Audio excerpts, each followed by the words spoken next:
Hey everyone, Dave Pierce here, and today I'm going to be talking about the power off 180-degree landing and why I think it's pretty important as a private or commercial pilot to practice this maneuver. And let's just get right into it. So I'm going to use PowerPoint here to help us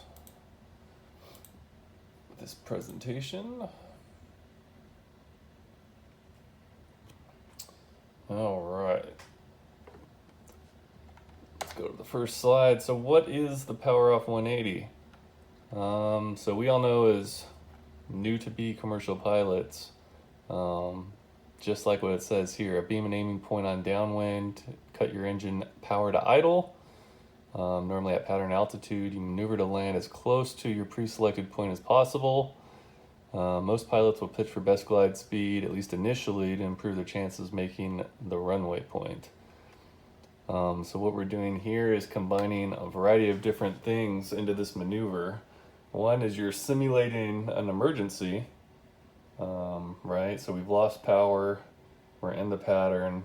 How do we best get to exactly where we need to be without the engine to help us with a glide ratio or anything like that?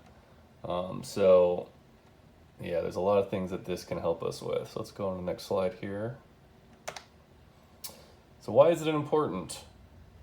Like we talked about, the first point there is simulated landing points or precision landing. So up until this point in our career of flying, through our training, there hasn't really been a standard set for us for landing the aircraft, right, on a point or within a certain distance. Up until now with private instrument, your evaluator may grade you harshly on maybe landing on the center line, but to this point you have not been judged on your ability to put the aircraft precisely where you want it to be. And on top of that, you also haven't been dealing with a landing without engine power. So being able to simulate a landing point without engine power and precisely land within plus or minus 200 feet of that is a skill that is really handy to have in your kit bag. So what else does it do? We have wind correction. So once we start practicing this maneuver initially, I found that I was only probably in the early days getting it about 20% of the time. And a lot of that had to do with wind correction. You really need to be able to understand what the wind is doing and how that affects your downwind leg, your base leg, and your final leg. I found many times that if I didn't really think through how the wind was going to affect that flight path, that I would either end up extremely short or too long and would have to make drastic corrections to try to bring the airplane down faster or extend out that glide path. So wind correction is huge in understanding how your airplane will fly aerodynamically in the pattern without engine power. Another interesting thing that this will definitely help you with is being able to effectively increase your descent rate. Something that you likely haven't practiced a lot either up until this point. But how do you get your airplane down without increasing ground speed quickly and efficiently? So within this maneuver, I found that I was probably, before my check ride, only getting it about 50% of the time. Most of that was due to being a little too low and not making my aiming point. So what I started doing is just coming in a little higher than I thought I needed and then being able to increase my descent rate as I required. So probably the biggest thing here is incrementally adding flaps. If I saw I was a little high initially, you throw in 10 degrees, maybe 20 degrees of flaps. Keep trying to spot your landing spot. And then the other thing that's really interesting that I got a lot better at was side slips and forward slips. So you can add a lot of drag into the airframe by turning it into the relative wind. With the flaps, that'll get you down really fast, and if you do it right, you won't increase your ground speed. So that's another thing that really helps you out throughout the process, and it's another thing that you put in your kit bag for any sort of landing condition. So configuration changes, we already talked about this, so you won't have power, but there's a lot of things you can do. Like I said, with, if you have landing gear, putting the gear down, it adds a lot of extra drag. Flaps changes the configuration of the aircraft and how its descent rate is versus airspeed versus drag and all that. So understanding like how each configuration change affects the pitch, power, and airspeed of the airplane, how it's coming down, what it's doing. This maneuver helps you really master all those things. And then your ground track. So how are you flying this? Is there another way we could bleed off, get the aircraft down sooner, and based on how we're flying the normal pattern?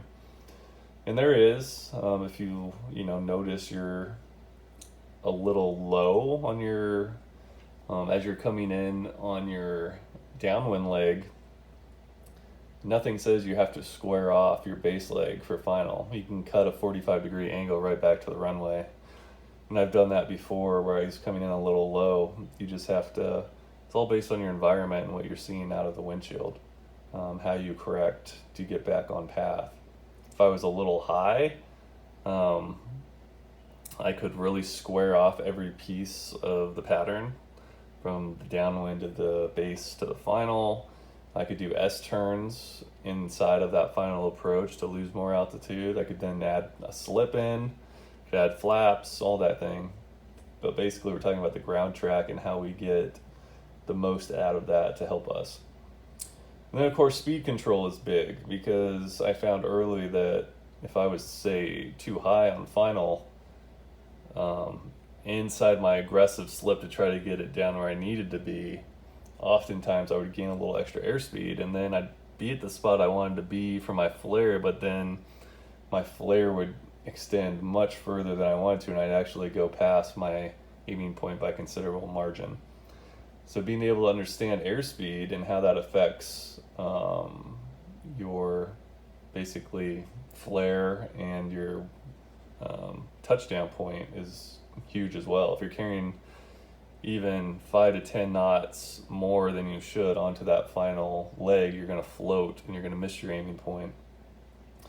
Conversely, if you don't have enough airspeed and you're coming in trying to kind of hold to get to your point, you could stall the wing and just kind of lose all lift and come down hard or sooner than you expected. So again, all these things here are why I feel like this is probably the most challenging but most rewarding maneuver, because once you get it, and you won't get it every time, you won't, even my instructors aren't getting it every time, but it tests so many different fundamentals of flying that I can see really great value in making it one of the maneuvers that you have to execute as a commercial pilot.